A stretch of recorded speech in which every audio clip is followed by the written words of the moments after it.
All right, I just finished just moments ago book 3 in The Power That Preserves, and rather than speak of it just of the one book, I just want to give some general insight about what to expect if you read this, because I found this to be an incredibly engaging trilogy. Now, I can see why maybe it wouldn't land for everyone, but if it does, it certainly has so many layers of depth in this. Now, you've probably heard of Thomas Covenant. If you've made it to this video, there must be some kind of interest in the, you probably know something. On my channel, I've mentioned it a bunch of times. Thomas Covenant, he's from our real world. He was a writer and doing really well, and he got leprosy. And because of that, everything just fell apart around him, and his wife left him with his kid, and, the town hates him, and he is awful too. Like, he's just terrible to the town right back. He gets spooked going to this leprosarium where he sees someone in the later stages, and it's just, he's decrepit and gross, and it freaks him out. And basically his leprosy, because he's so afraid of that, he's so afraid of becoming that, he, everything in his life is about just survival and checking to see that he's good. Because a few things, Thomas or Stephen Donaldson, who wrote these, I believe his dad had a little jaunt or something at a leprosarium, so he was kind of around it, and that maybe freaked him out, and he saw that firsthand. That, it's interesting because the main character, he is so, leprosy is just so the central factor of his life that he really has no time for anything else. It is just about, if you're wanting to survive in any way, you have to make sure to look out for all these different hard edges. But when you do that in the extreme, what kind of life is that really, what kind of life is really being lived? And so it's an amazing sort of exploration on that in itself. Now, he falls down, and he has this like weird prophecy sort of thing in the real world, and he falls down as a cop car is about to hit him, and he gets sucked over into the land where it's a portal fantasy. It's where all of these things take place. Okay? There are giants and all these different kind of critters and wraiths and things like that. And he does not believe that any of it is real. But that being said, he's the central figure in this land. As people view him, he's lost his 2 fingers on one hand.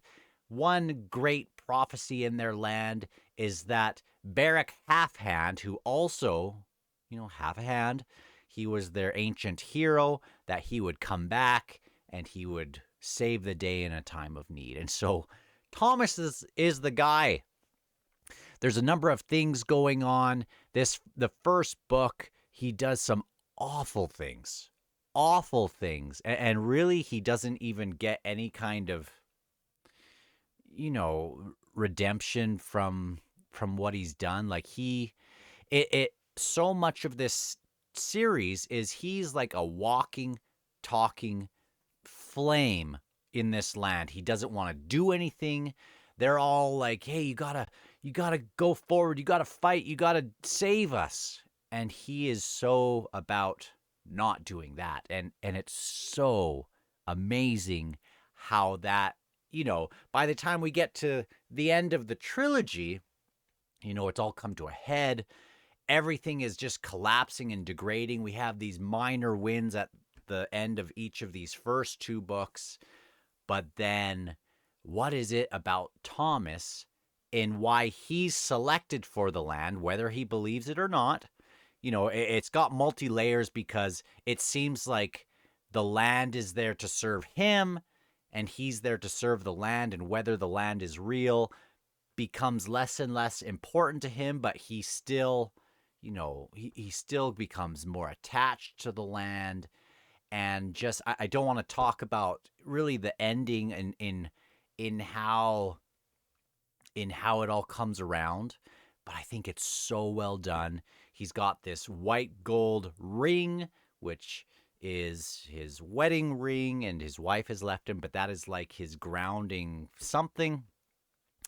And it's all kind of focused on this ring. And it turns out that there's much more about Thomas himself, more than just a ring that makes him just exactly who they need, even if he's not, he's so often not good to be around, and sometimes his actions are awful, but I just loved it, and I recommend it. Like the first half of the first book is so good, even though it's hard because of some of the, a couple main things that happen, but it's so good. The second book is so good. And then the third book, it's just like everyone's losing hope. Everything's bad. Even everyone, as they're seeing the despair, we have a sword that kind of, if Thomas is in the land, you can kind of know because this sword is like gleaming and things, and everyone's just so hopeful in Thomas, but he is, it's such a great exploration on a number of things. And there are a number of things that the people of the land really need to sort of change about how they're going to view things, and how they're going to continue on without this desolation continuing to come about.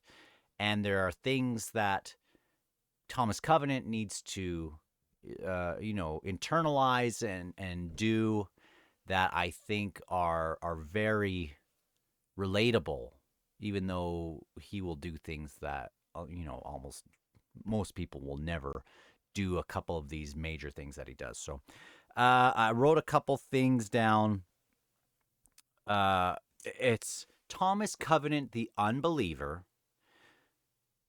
That's the name of the chronicle. The first Chronicles of Thomas Covenant the Unbeliever. And oh wow, I'm just noticing this here. I have the second chronicle in my hand, and it's just the second Chronicles of Thomas Covenant, where the first one is Thomas Covenant the Unbeliever, second is the Chronicles of Thomas Covenant. That's an interesting note, I think. It's, he's the unbeliever, and he's still the man for the job. He's still definitely the chosen one in this. And all the land, they are slowly, as you go through, like, as they become angry or disbelieving in Thomas or other things, and just hope itself, like, so much of this is about hope. It's like the corruption gets at them as well, and even though he doesn't have leprosy in the land, it's taken care of. It's amazing. I've never really read anything quite like this. It goes over things like blame and guilt, certainly things that we can change versus things that we can't.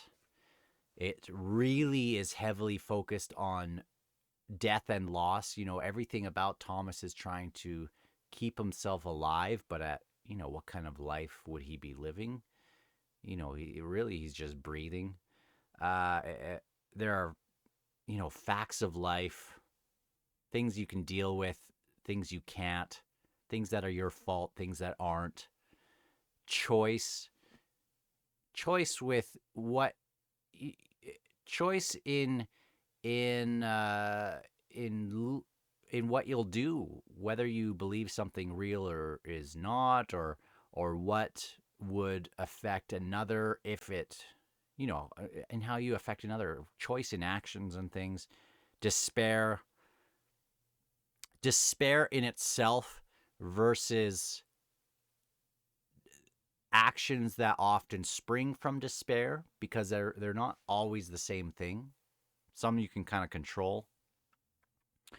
Uh and really being more than just your condition that is sprung on you, like not being able to put all the blame on just a condition that you have, or a situation you are in. There are some things that can still, you can still choose to do good things, and things like that. So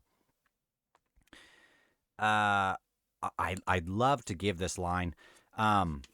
This is a line at the very last chapter. If it's not it's a conclusion of the book, and just this amazing line that Thomas says. But if you don't want to know that line, but it's a big culmination of that. I wrote it on this post-it note. You can read that here. Um, that is, as they are all, wanting covenant to save them, and do all these things. He has that. He has that as a advice, or whatever, a comment for them. Let me see if I can fix this. Maybe I won't be able to fix the blurriness. But anyway, I found this amazing. This will be something that I will definitely read again sooner than later. It is one of my favorite trilogies of books that I've ever read. Now, it's bigger than, if you are plot first, plot only, it might not be your thing. This is a big character study sort of thing. And so if that's your thing, I think almost no better than this trilogy. But if you are, if I guess. But there are things that are interesting about the plot, certainly, but it all comes back down to these layers that are being looked into. And I've never actually really looked at the Second Chronicles very much, but now it's The Wounded Land, first book of the Second Chronicle, The One Tree. Look at that. And White Gold Wielder. Now, I am really forward to starting my Malazan reread, but these definitely will be calling. And as a general sort of thing going forward, man, I need to stop dipping in so many different series and really finish the trilogies and things that I begin, because this was such a rewarding experience going through. But now that I've finished the first three, I feel like I've been rewarded for that, and that's what you want. So I can recommend these, but certainly I could think of a few people that probably wouldn't be so into it. But if it does sound interesting, you will know pretty early on in the first book, I think, if this is something that is engaging you. Okay? So I will talk to you on the next one. And I have a bunch of other videos. Feel free to look at some of those. I usually never say that, so there's that said once. Anyway, talk to you later. Bye.